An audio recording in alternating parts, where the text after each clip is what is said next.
there's some conflict right now within the fandom over this chapter. I haven't seen a large scale like discussion over it, but I've seen a lot of people upset. I guess I say a lot over just like the initial like spoilers. So I haven't gone over like people reading the full chapter, but it hasn't given the explanation in this one that I think some people picked up on. Prior to this one being fully translated, and we're going to go over why exactly this is fine of what happened. Obviously, if you see the panel that I'm using, you know what I mean, but we'll go over the exact thing that I'm talking about in a moment. So I just want to get to that last because I think that's going to be the bulk of this review. So the chapter starts out, I liked the scene with Radice because Radice, I'm hoping he doesn't straight just convert over. Like him becoming good, eventually becoming part of the kingdom again, at some point I'd be fine with, but I like his backstory a lot. I think that his character has actually a really good and legit reason to be a villain. And so just like I don't think that he's the type that would just forgive them right away. Like I did a small video on him not too long ago discussing that he by himself could be like an entire arc villain because he doesn't need like a bunch of lackeys that follow him for whatever reason, personal gain or whatever it could be. Like he doesn't need to be able to convince them. He can straight turn corpses into zombies, and they could still use their magic at that point. So like I said, you could have an entire arc where he just has like a bunch of dead captains. Like he could go into like the crypt of wherever the Wizard Kings are kept and just revive them and have a bunch of Wizard Kings as his arsenal. Which again, it's OP, but it would make sense and it would be fitting to his character after we also know his response to the Clover Kingdom after they screwed him over. It is unfortunate circumstances with his former order, and everyone pretty much assuming he was a villain because of his magic, but also his insecurities over having only one page in his grimoire. Plus, the dude can't die. Like anytime he dies, like his grimoire is gonna bring him back to life. He's pretty OP. He's a really cool aspect to his character because there's a very strong simplicity to his OPness, but still there's a very complex level of potential there. But he ends up actually reviving Patry, giving him like a full body back.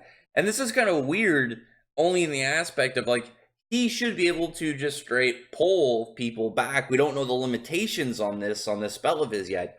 I would like to believe that it has to be like very strong, like it has to be somebody that he has very strong emotions for. Like we know he wants to get revenge on Patry for the tricking him and what he did. So that alone is going to open up a good question of what Radice is planning further than this, because is he going to just be like one of those guys who's like he hates this dude and he's like, oh, I'll never forgive you, you need to atone for what you did, in a more nice sense? Or is he going to be like, I revived you, but eventually I'm going to come back and I am going to kill you? Like, that's what I'm hoping. Because again, Radice has a lot of really good potential as a villain. I swear I'm mispronouncing his name, but I really like just saying Radice.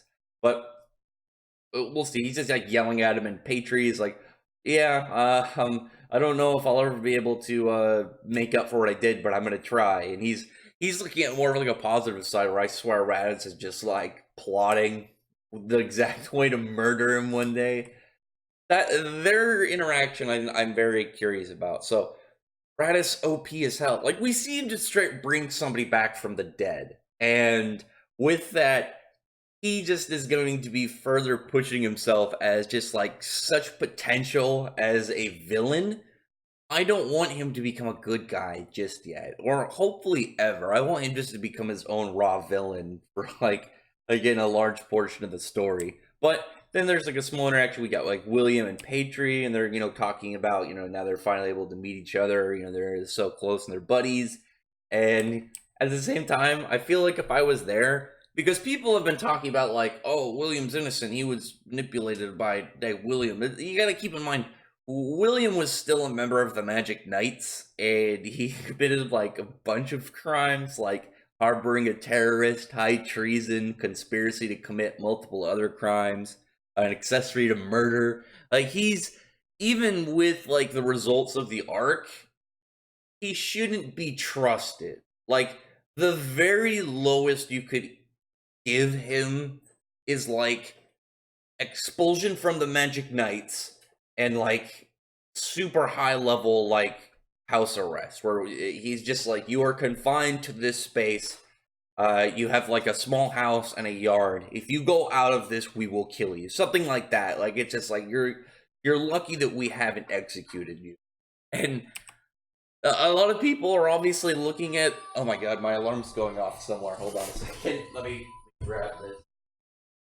I'm sorry, right in the middle of this, it's getting extremely loud. I don't want to restart this, but I had to. I set my alarm to try and wake up a little bit earlier to do this review. I originally was going to do it like, because usually I do them late at night when they come out, but work schedule, I got to get up really early with this one. So it was like, I'll get up even earlier, but go to sleep earlier and review Black Clover. But anyway, I don't want to ramble on about that stuff. You guys don't care about that. You care about the chapter. But I don't know. This chapter has a very controversial ending to it, and I think a lot of people are going to need clarification on why it's fine before they're able to really like look at it and say, okay, I understand why this isn't a problem. But I agree with a lot of what people are saying. But there's a before that. You see like a little bit between Lumiere and Secri when they're talking about, you know, what they did, and, you know, they're finally able to finish off what was started 500 years ago. Lumiere's happy that he was able to protect, you know, people of the future and meet some of his descendants. Secri's sad to see him go. And so this is like a weird one because, like I said, Radice was able to bring back Lumiere, or bring back Patry, but here we have Lumiere just straight like his body's crumbling away, and Radice isn't going to save him. He doesn't care. And I think that would be a really cool thing to do, and could possibly like open up more like reasons for people to dislike Radice and to create more of like him being a villain. It's like you have this ability that you could have saved. You could literally bring people back from the dead and straight zombies, or if their soul is present, like full revival. And he's just like, he's probably like, I don't give a shit about Lumiere. I don't give a shit about your Wizard King. I'll do whatever the hell I want. Which again, it's 100% like within his right, and that's like a dick thing for him to kind of be like, if they're like, we need you to use your magic to save Lumiere so we can have him back too, and you know, whichever X other characters they want to save. And he's not part of the Clover Kingdom. He was screwed over by them, and even though I like the Clover Kingdom, I like Lumiere, I like, you know, the characters that are all like, would want him to stay around, and you know, all the characters that would be like, man, it'd be cool to have the Wizard King around, plus he's the first Wizard King and he's really powerful. But the difference between William and Radice, I think that's really important, that I don't think a lot of people are taking into consideration again, is that William was a Magic Knight captain, you know, as member of the Magic Knights, because they're pretty much their military, you know, the Magic Knights, they are their military. And they have like a sworn duty to like serve and protect the people in the kingdom. And, you know, William was untrustworthy and put literally the entire kingdom on the potential of death. Whereas, and you know, he's got like a level to like, okay, you have to put up a level of give, like I'm trying to say give back, but I don't know what word I'm trying to use. Give a little back of your own being, you know, what you can to fix things and to atone for, you know, your crimes. Whereas Radice isn't a member anymore. Like, he was kicked out of the Magic Knights. He no longer just sees himself as a member of the Clover Kingdom. You know, he renounced his citizenship and he became a criminal. He has absolutely zero reason to help them in any kindness. Like, anything that he does that could be helpful to them of his own accord is because it's his own accord. There's nothing in this that should be like, why didn't Radice, you know, save Lumiere and, you know, give him a body? It's like, he doesn't fucking care, and he shouldn't have to. And I agree, like, it'd be cool to have Lumiere around. I like his character, but you gotta like put it in Radice's mindset and like look at his perspective from this. Like again, the Clover Kingdom, he's got still a lot of animosity towards, and they straight up. And this wasn't like when you look at a lot of the characters, like the kind of like misinterpretations that we got, kind of the misguiding parts, like with the elves and the humans conflict. That wasn't the case for Radice, like similar to Zara. Like Zara was betrayed by the Purple Orcas, killed, and starting out Zora's story, and like Radice was straight like betrayed by his own people, like discriminated against, made out to be some bad guy. He 100%. I'm fine. Like if he was like, if any, like even if a character I really liked died this arc, like Yami, and they're like, Radice, we need you to revive him, and he's like, fuck off, I'm not doing that. I have absolutely zero reason to ever do anything for you guys. Screw yourselves and screw your kingdom. I'd be like, yeah, 100%. I'm like, I'd be cool to bring back this character I love, but regardless if it was like the character shouldn't have died or it's like that was a good death, like leave him dead, there's no reason why Radice should ever like succumb to helping the Clover Kingdom unless it was somehow in his mindset to do so. Like he's like, okay, you guys did me a solid, I'll do you a solid. Other than that, absolutely zero reason for that. But then Lumiere crumbles away. You get like a good thing. He's like talking to Sekri, and Sekri and him are both pretty happy they were able to get their accomplishments done. And it looks like Sekri might stay in her human form. Very curious about that. That's one of those aftermath pieces that it's like not going to be like a big plot impact. It's the chemistry of her character that'll be pretty cool to see. Like, is she go? Oh my, alarm again! God damn it! Oh my god! Hang on, let me turn off. And before you ask what it is, it's the original dub Yu-Gi-Oh opening. Just have that wait give it ready. I'm hoping that's not too loud into the mic, as that was actually pretty close. But anyway, so the thing that people are really kind of like going over that is a lot of see as a problem, which I agreed with at first until really we thought of like why it was, because I was thinking more of again Radice, because Radice, like him bringing back Julius, was in potential for him, and I thought first off, okay, he's alive, Julius not dead. That was the kind of the big spoiler that people are looking at and be like, what the fuck? Why is he not dead? It's dumb that he's brought back. And in my opinion, when I was looking at it, it depends, because I liked the idea of him being dead because of it leaving a big kind of like piece of the Clover Kingdom gone, and not from like, a character standpoint. I was thinking more of, its defenses, because you have to keep in mind with all the other kingdoms, Julius was a massive like deterrent because of how strong and powerful and just raw OP he was. So him alone was always like we need to plan to go against the Clover Kingdom. It's kind of like if you read Jujutsu Kaisen, they have their own really OP character named Satoru, and there's actually a part where when dealing with the main kind of cast group, these bad guys developed a kind of like a deterrent specifically for him, where it's like they put up kind of like this barrier, and it's like anybody can go in it except for one guy. So it was made specifically to deter him away. It's like that with I imagine like the diamond and the spade, and if the Heart King was actually their enemy in secret, that they would have to make specific plans for Julius, because like where the other knight captains are like pretty powerful, Julius is powerful, but also time magic. I don't need to even go into like the crazy OP-ness of it. But in my initial thought of, okay, maybe the reason that Radice is alive, or maybe that Julius is alive, is Radice turned him into a zombie and is going to utilize his power.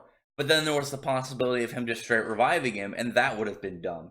But then, thinking about it, because what was fun about this is I looked at this like during a break at work, and then I went back to work, and I didn't look at any like further context of it, and I was just thinking of what it possibly could be, and those were my two first, was involving Radice. But we know from when Julius was defeated by Patry that there was an emphasis on the mark on his forehead. There was something about that symbol that it crumbled away, and it was, it got its own panel. It was very clear Tabata was making, note to the, wanting you to take notice of this has some significance. And we know that that he is like based around not just time magic, he stockpiles time magic. So that's like one of the things that's like special about him. Even though he's not just very powerful, he can also just kind of like it seems like not only is it magic, like he has to like maybe like, oh, I have only 1,000 years of time magic set up, and maybe he'll go like age some trees up really fast, or turn them to dust, and I'll be like, okay, now I have X amount of time based off of the lifespan of this tree, something like that. But now he's back and he's much younger. Like he says, it was 13 years of time. I'm wondering if it was like he meant like that means he only had that much time left, so that's how old he is, because he looks very young. And so I'm just gonna like talk about this for the rest of the video, and it's already at 15 minutes, so I'm gonna hopefully keep it to about 3 or 4 minutes, but more. But with this, here's the thing. Again, if it was set up, it was perfectly established beforehand. It was Tabata, laid out. It wasn't like out of nowhere. There was nothing within it that seemed like it doesn't make sense. Again, he clearly planned it. And then even regardless of like the opinions of him coming back, I swear to God, Tabata had to have planned this like in a specific way, because Julius died in the anime this week, and then he came back to life in the manga this week, in the same week. I think that alone is a very cool play that Tabata, I swear he did. But I can understand 100% what people are complaining about, because his death was gonna impact a bunch of characters. It didn't, and some were saying like, oh, well, now what's the point of the arc? The arc's point wasn't Julius dying. The arc's point was to find the real conflict between the humans and the elves, and the all this stuff around their history that was left with holes in them that we hadn't found out yet. And it doesn't undo a lot of character development. Like, go look at Finral's scene and tell me how exactly Julius coming back is going to alter that fantastic scene with Julius, or not with Julius, with Finral and Langris. It won't. There's a bunch of character progression and character moments that won't be undone. The only character I really see that Julius straight coming, him not being dead, that will kind of break off a lot of character development and reflection is Yami. But there's still a lot of potential for it to be used in a different way, because I'm going to assume, again, this is an assumption, that Julius is going to be much weaker than he was before. Obviously, prior, he was a fully grown adult and very strong, all the stockpile magic and skill. He should still have his battle experience and, knowledge, but I imagine his magical capacity is going to be a lot lower. And I think that's how Tabata's going to be able to keep, people from being upset. But also, because he talked about, wanting Nozzle, or between Nozzle and Fuego Leon, to become the next Wizard King. And it would be kind of I think that would be kind of dumb to bring back Julius and then just have him sit on the throne again. Whereas I think he can keep and save a lot of face to it is to keep him young. And the potential that I see in it is, imagine that he becomes a member of the Black Bulls, and with Yami, who prior had Julius as this very, model figure to him. He was kind of like an older brother, fatherly figure. They could switch it around now, and maybe Julius is going to be like that, seeing Yami like that, which I think would be pretty cool. It opens up, some aspects for him to, still give some good character progression to Yami. But here's the thing, again, that I'm gonna just wrap up the video with. You have to keep in mind that Tabata clearly had this built. We know from the very start of the series that Julius has had this specific mark on his forehead. We didn't know what it was. A lot of people assumed it had something to do with being the Wizard King, but we didn't know. And we know, again, time magic, it had something to do with his magic.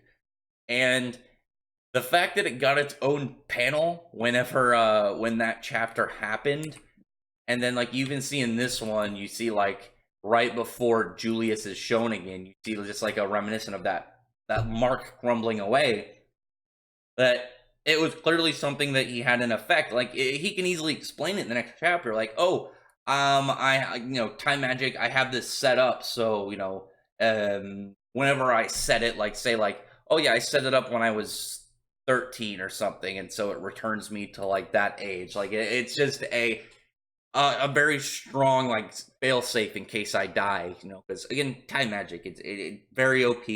It fits within like the possibility of his character, and it has enough of a kind of like drawback. Hopefully, that it doesn't seem like too like unstoppable. Because I feel like if there's no drawbacks to this, then he's just gonna be an unbeatable character unless they like fully annihilate like his soul or something. But within that, I'm gonna wrap up this video because I'm already at 20 minutes. But when looking over this chapter, keep that in mind. Tabata 100% had this planned out. This wasn't something he decided last second to revive. And I've already discussed like the differences between like this and certain parts, and like the obvious one to compare it to is something like Fairy Tail with Makarov. I agree with the decision with the authors. The way that they kind of saw it with Tabana, like clearly he had it planned. He knew what he knew he was doing this a long time ago. So it's like, okay, yeah, that's fine. This was planned. It wasn't out of nowhere.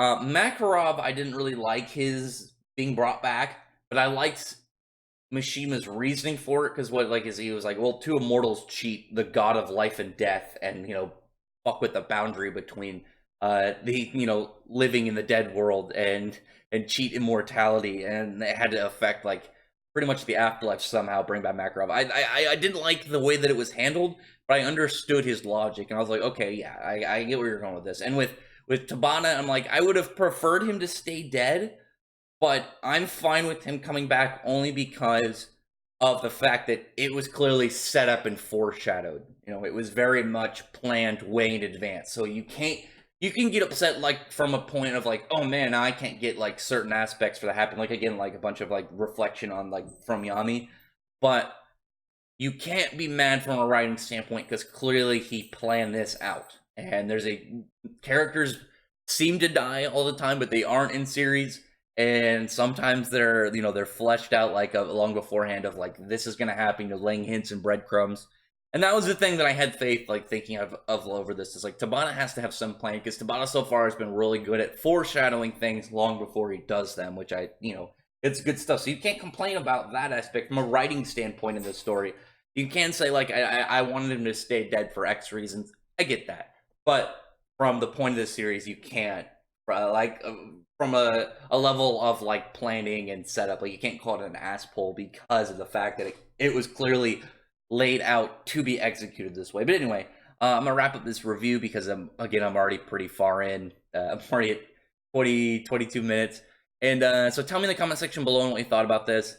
How are you taking all this? Again, I'm okay with this now, again, because of how it was handled. But I'm hoping there are drawbacks. I'm hoping that Julius is going to be like way weaker than he was before. Like he can't even do remotely close to what he had. And that'd be also pretty cool to see him kind of like bring back to it. Like if it's like, I only have as many spells now as I did at this point in time. And no, that would be, again, also a really good way to kind of like lower his strength. Just make him kind of fit within the story again without it seeming like too much of like a no consequence on his part. Like, again, that wasn't the point of the arc of Julius dying, but it was a product of it that, you know, had somewhat, it was going to have like a big piece for the, you know, the future of the kingdom. Anyway, again, comment below, thumbs up the video, but from the like button, the subscribe button, and check out my other videos. But I appreciate everyone who's already subscribed, and I thank you all for listening. Bye.